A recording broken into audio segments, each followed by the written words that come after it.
Што значыць кропля ў жыцці? Кропля цяпла. Ці кропля мёду, з якой адчуеш асалоду і будзе вам лягчэй ісці? Кропля надзеі дасць вам сілы, каб вы маглі увысь узняцца і нейкі час так пратрымацца, пакуль акрэпнуць вашы крылы. Кроплю увагі удзяліць варта перш пажылым ці хворым людзям. Магчыма, гэта кропля будзе штуршком для іх новага старта.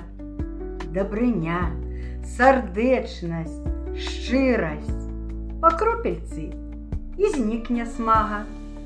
Напоўніць душы так няблага, каб адчуць Божую міласць. З кропелек тых жыццё складайце, хай ператворацца ў мора.